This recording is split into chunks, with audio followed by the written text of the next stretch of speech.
Hi kids, nice to meet you all with another session. I hope all of you are doing great and continuing to learn. So let's see what we have got to do today.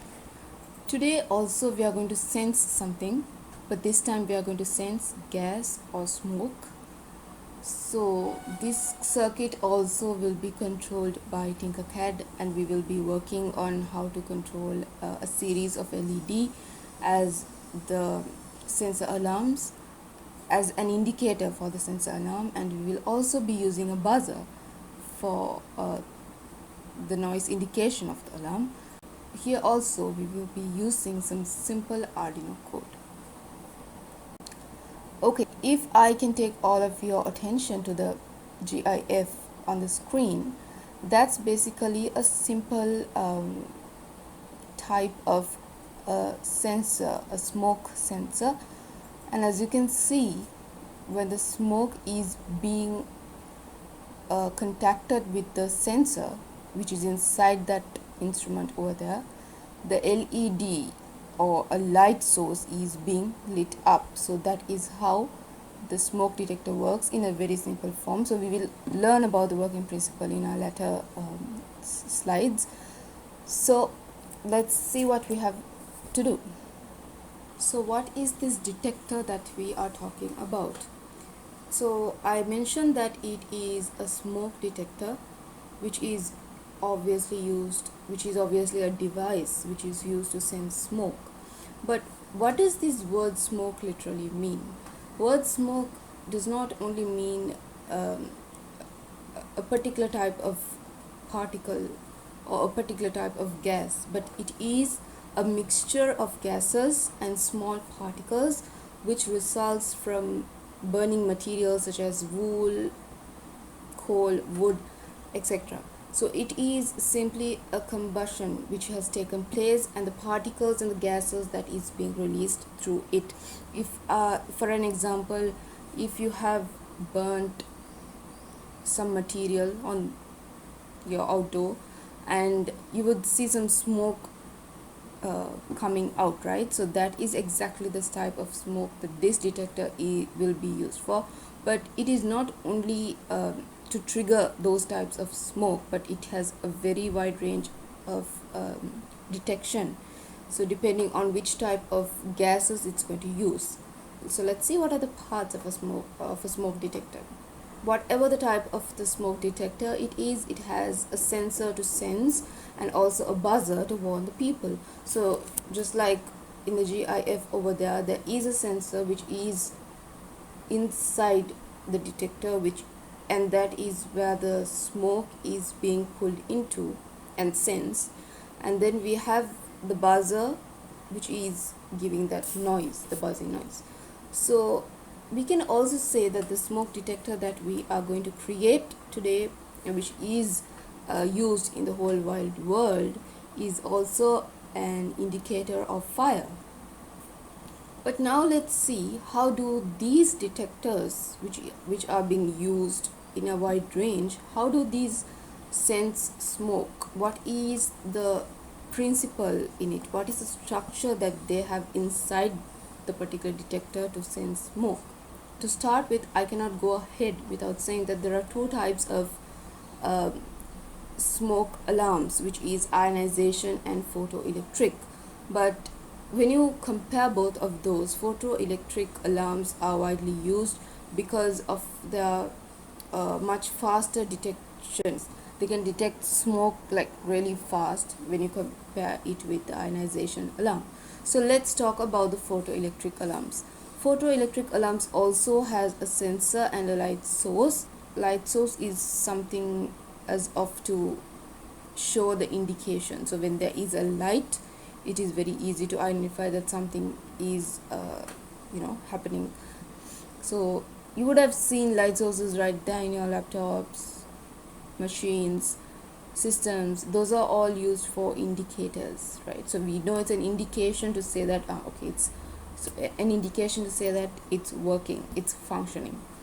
The basic example is when you switch on your CPU and you have no clue whether it's working or not, but when you see the light lit up, you know it's working. So that's why simply there are light sources in our systems, right? So Right, the working principle, which is really simple and very interesting, consists of a light source. If you can see the structure of a smoke detector, the light source, the light beam, and the light sensor, these are like the three very important parts of a smoke detector. We have three parts inside this smoke detector. When the light source is emitting a ray of light beam, the light sensor is actually not functioning. That is the basic diagram over there. So what happens in diagram number 2 is, when as smoke enters the detector, the smoke is also scattered into particles, right? It's not just going to go there and be like a fume or a form of cloud. It's going to be all over. The smoke particles are going to be all over. So when that smoke particle touches or disturbs this light beams, even these light beam are shattered into pieces, and so that allows the alarm to trigger. So moving on to applications, the type of gas sensors are based on the sensing element that are generally used in various applications. So we have various range of sensors, like 16 types or so, but what is different in each and every one of them is the element that they are detecting. So like I mentioned in the first slide, some smoke sensors are able to detect combustible gases. So we'll start with the basic sensor, and that is able to detect gas leakage, and it is also used in toys. We also have something called the MQ135 sensor, which is used in air quality control equipments for buildings or offices. So so that's what it means by having it being able to sense different types of gas. It is being able to use in different types of places as well. So if we are using an MQ2 sensor in buildings and offices, it's not going to be that much of a worth. But if you are using the MQ135 in a building or an office, that is going to have some value for it, right? So it's important that we know where we it's important that we select which sensor that we use for our application. So to go ahead with our circuit connections, we need to know the parts that we will be using. So we will be using a gas sensor, a buzzer, 4 LEDs, 4 1K resistors, one of 4.7 kilo ohm resistor, and also the breadboard and the Arduino board.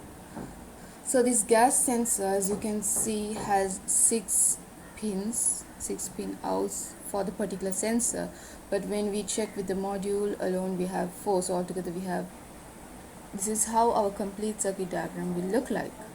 So here in the buzzer, we have 2 connections to make. One connecting it to the digital pin 2, and then we have to ground the buzzer, connecting it to the negative rail. Also going up to the sensor, like I said, 6 will be there for the sensor alone, 6 pin out. So one of them will be connected to ground through a resistor, one of them directly to the ground, and one of it will be to analog pin A5, and 3 of them will be directly connected to plus connection. So these are the little things that we must direct our focus onto. And LEDs, as you can see, they are all connected to the digital pins 3, 4, 5, and 6, and also they grounded using the resistors, right. So types of smoke detectors. So all this time I was talking about general smoke detectors, and I also mentioned that there are types of smoke detectors which can be used depending on the element that it is detecting, not only about the sensor. So if we look at the hardware of it, you can see how each detector has its own style, structure, and design. So the heat detector is a such multi-sensor detector, smoke detector, and also the carbon monoxide detector. The MQ3 is also said to be detecting the alcohol vapor, MQ4 basically methane gas, MQ5 is also for liquefied petroleum gas. It can detect what else? Also these town gases which are being emitted from these industries. So likewise, for each type of element that is being detected, it it has its own specification. So here it is everything. MQ2 is able to detect methane, butane, LPG, that's liquefied petroleum gas, smoke, MQ3 for alcohol vapor, ethanol, and then smoke. Smoke meaning a collection of gases and the combustible parts that is being emitted when the burning has been taken place. MQ4 for methane and CNG gas. Also CNG gas, that is a compressed natural gas. MQ5 just natural gas. It's not going to detect any compressed form of it, and likewise it keeps going on. So let's move on to our specific MQ2. So this is for home and industry purposes, and it is suitable for detecting hydrogen, liquid petroleum gas, methane, carbon monoxide, alcohol, smoke, or even propane. And the sensitivity of the sensor can be adjusted by the potentiometer. So to show the potentiometer, it's somewhere there. And a special note about this particular sensor is that it has 10 pins. The module, this is the module where you can see the 6 pins right there. So 3 up and 3 down and 4 right there. So these 4 will be first one to the VCC, that is connecting the module to the positive power, to the power supply. Second one is ground, that is the whole module being grounded. Digital output pin to get digital output. So that can be done by setting a threshold value by using a potentiometer, and even the analog and also the analog output, which is used to get analog readings of 0 to 5 voltage depending on the intensity of the gas. And this has 6 more pins which are really fun to work with.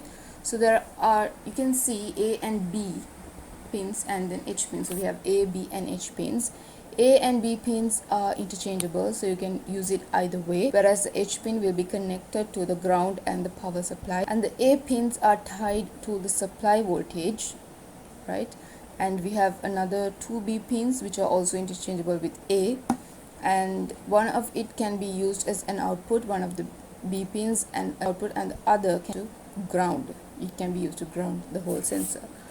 So that's it. And then the steps is to make the connections, to add the smoke sensor, and to make the proper connections of the sensor. We will not be using the other 4 pin connections because those are only with the module. So if you are really working with the hardware structure of it, you can work on those, but here it's only going to be the 6 pins, the A, H and B pins. And we will add the buzzer LED resistors, code it, and let's test it. So here also we will be working on the ADC. I'm pretty sure all of you are like really thorough with this slide. Perhaps I can consider removing this slide for the next session. So this is the ADC conversion. So this is the conversion from the analog sensor being interpreted as a digital output, and that which is compatible to be working with the Arduino. Okay, so the sensor values pouring in, we would see. So when the system starts working, you can see a cloud of smoke along the screen, and you have to bring it on top of the sensor and see how the buzzer triggers it, and then how and also how the LED works accordingly. Right, let's get started and go to Tinkercad.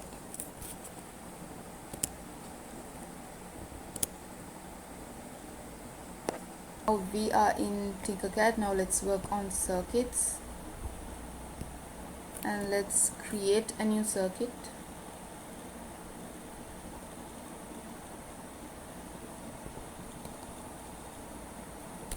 And let's save our work.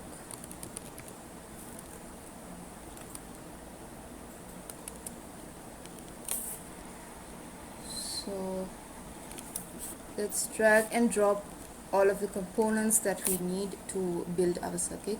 So first it's the gas sensor.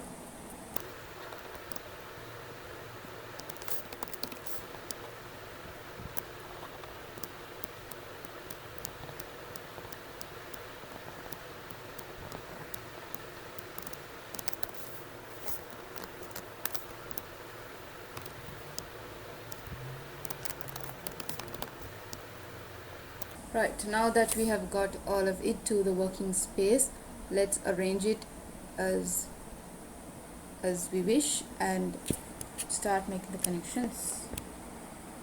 So let's place the buzzer somewhere there, sensor like that, and all of our LEDs. So you can even choose to get different colors of LED, which are the indications. And to our cathode, let's connect. So let's make our first connection with the resistor. Get the resistor onto the path of the cathode and ground each and every one of your LEDs. Okay, so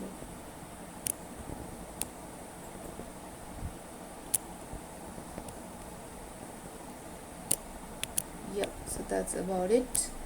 And where do we place our 4.7K resistor, right? It's a big question now.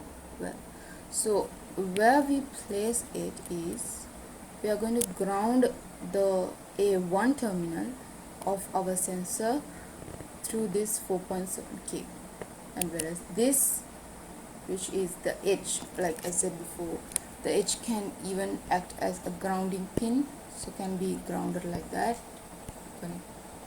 as black. And this is our analog pin A2, so that we will connect to pin number A5 of our analog. Okay.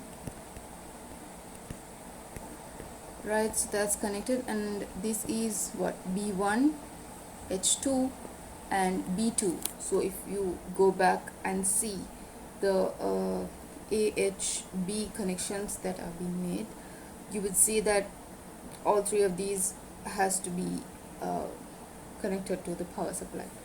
So let's connect it to the positive.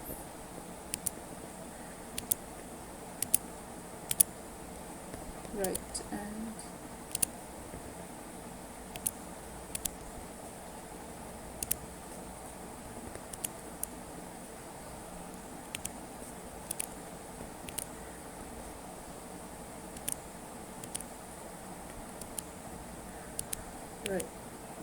right, now this is negative, which has to be grounded,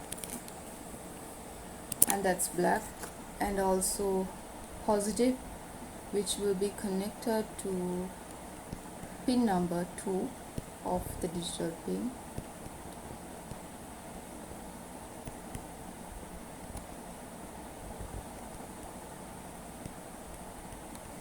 Right,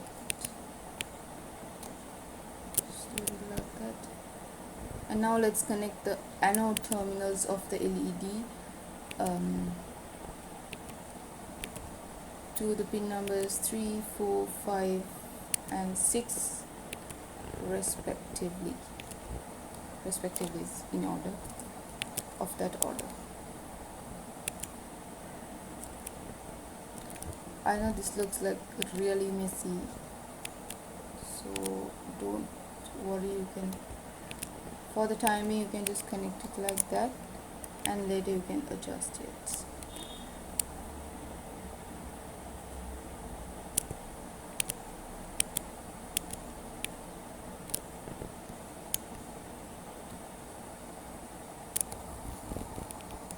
so that we know where and where the connections are made. It'll be easy when we start with our coding.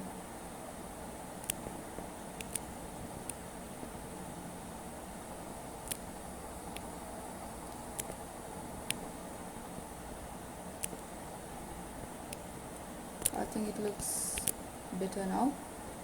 We will also use another color for this.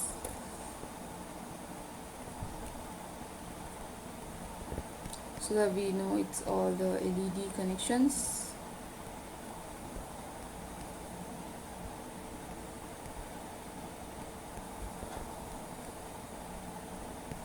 Right, so we are done with the LED with all of the component connections and to the Arduino board as well. So now let's finally connect the power rails. So you can see that in this section we have used the negative main rail for connections. So it's important that we bridge this negative rail with the negative rail of the other side. Otherwise it's not going to work properly, right?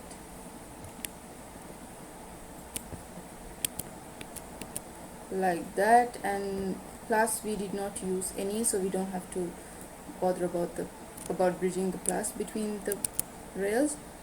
But let's now connect the negative terminal to ground and the positive to 5V. Positive to 5V. So that would be red and this would be black. Yeah, it looks fine now. So let's start with our coding.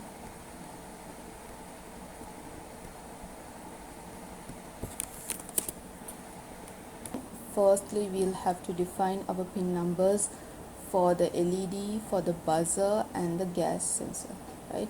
So for that, let's type hashtag define.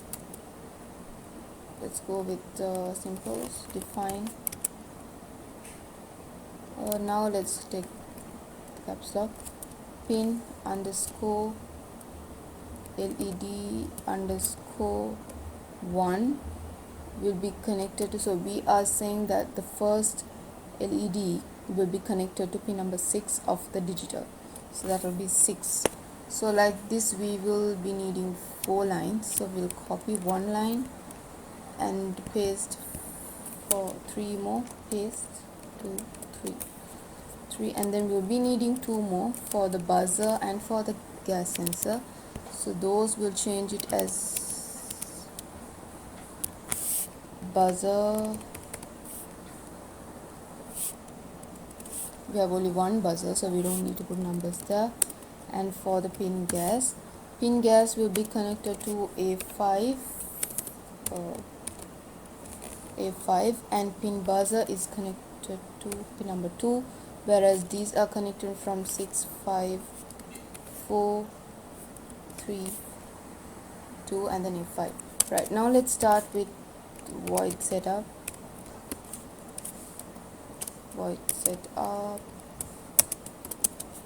So void setup, we will be using the function called the pin mode, if you can remember, to distinguish between to set our LED pins as outputs. So for that, let's type pin mode and say pin LED 1 is an output. Don't forget the semicolons this time because we are working within void setup. So copy that line and let's paste it instead of just typing it over and over. And make sure it's aligned properly. It doesn't matter even if it's not aligned, but it looks good right when it's aligned. So LED 1 is done. LED 2 will also be an output. LED 3 will also be an output. LED 4 will also be an output. whatnot. The next line is not an LED, but it is a buzzer.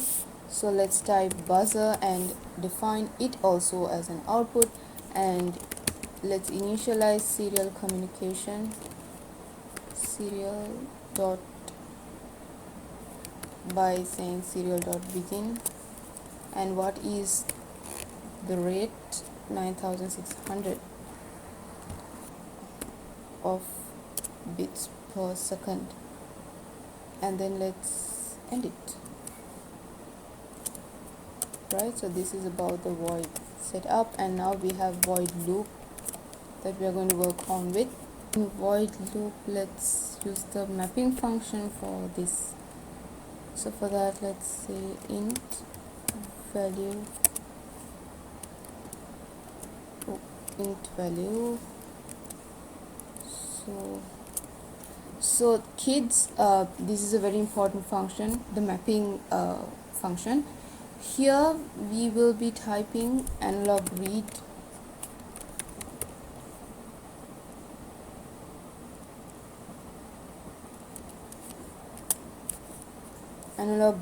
of the gas.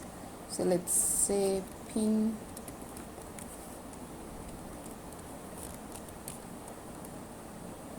gas, and also we will be dealing with some values, say 750, 0 to 100. Right, so this is our first line in the mapping function. So int value, meaning the value being represented as an integer, that's int value. So that's equal to analog read pin gas. So the value, or when the pin which is connected to the gas sensor, when that particular pin is read, comma 300, comma 750, 0 and 100. So these 5 which are inside this bracket, the 5 of them are called the arguments, or those things can be within a mapping function within those brackets. So these will be mapped, right? So then we can say it's mapped. Yeah, so this is how a mapping function will look like. So analog read pin gas, this is the value to be mapped. So this value will be mapped between 300 to 750, and from 300 to 750 to 0 to 100. So this means that it can start from input range. The input range will be 300 to 750, low to high, to be mapped to 0 to 100. So that particular range of 300 to 750 will be mapped from 0 to 100. So this is a low value, this is a high value, this is the low value, and this will be the high value. So it's being mapped from that range to this range. Int value, meaning again int is an integer, so value will be represented as an integer, whereas we will be printing this onto the serial monitor. Then what you can see are numbers, all are integers. So let's define for which number which LED should light up, so that we can see when all the LEDs are lit up, the smoke is really high, and when only one LED is lit up, it's a bit low. So that low high value is being determined by this mapping function of and representing it using the int value. So let's start function called what? Digital write. So digital write pin LED 1, this particular pin LED, if it is greater than or equal to 5, then we can represent it as a high or low, right? So these are the values. So we can have 5 to this, and also let's copy the same thing and we'll have more ranges.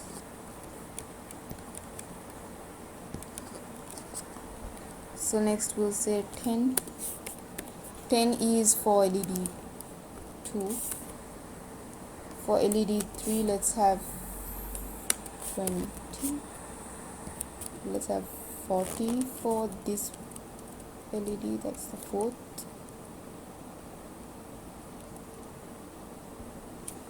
and let's print serial print it. What are we going to print? The values. So let's say within the bracket as value, and also let's have a delay. Usually we have it, right? So that's to pause the program to make the program work better. So let's have a delay of a quarter, 10 milliseconds. So yeah, so that's it about the code. Let's have a look whether all of it looks right, and if there is anything, let's change it. Yeah, here the pin LED 1, but we have not mentioned the 2, the 3 and the 4. So obviously if you had simulated that, it would have been all error. Yes, everything looks good. We'll also check into the void loop. Digital write pin LED underscore 1. Right, we need to have the comma here, which we have not put. Digital write LED pin 1, and what has to be greater than or equal to 5? What has to be greater than or equal to 10? What has to be greater than or equal to 20? What has to be greater than or 40? So it's all the value, right? So that's what I have missed, and I think I've got everything right now. Value. So value. So remember, it is value greater than or equal to 5, 10, 20 and 40. You can have even more LEDs and take it from even to 80, 100. To make this system work better, I think since we have signified our buzzer or as an output, we also better have a range for the buzzer as well. Okay, so what I mean is, so we have for the LEDs, we have the ranges for the LEDs, right? So just like that, copy one of the lines, and let's have digital write pin LED. Let's have digital write pin LED, not any LED, but this time it will be a buzzer of, let's say, value 80, right? So let's have something like that, and we will be controlling the buzzer as well with the LEDs, because it is also an output. So let's see how this works now.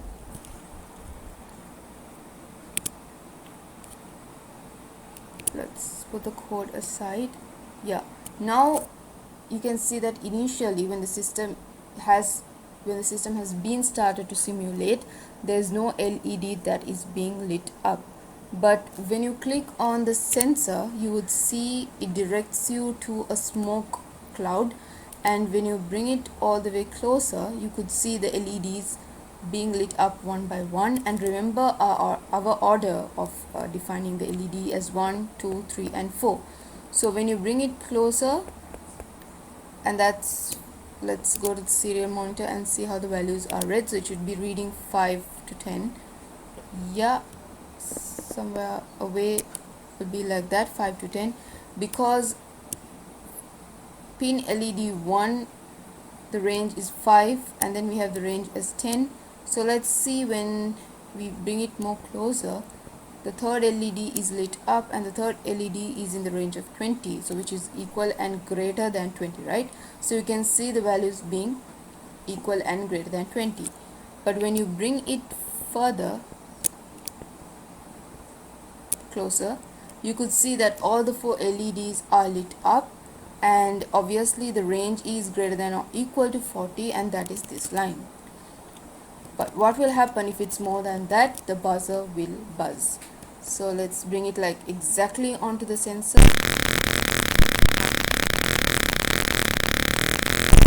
because that was greater than or equal to 80. So I am pretty sure this working principle, which is the new thing that you have learned here, is very clear to all of you with the simulation that I have shown here, and also with the serial monitor. It's very easy to distinguish the values that are being sensed with the coding lines. So that's it for today, kids. Thank you for joining today's session. Thank you for showing up. So let's meet with another session. Thank you.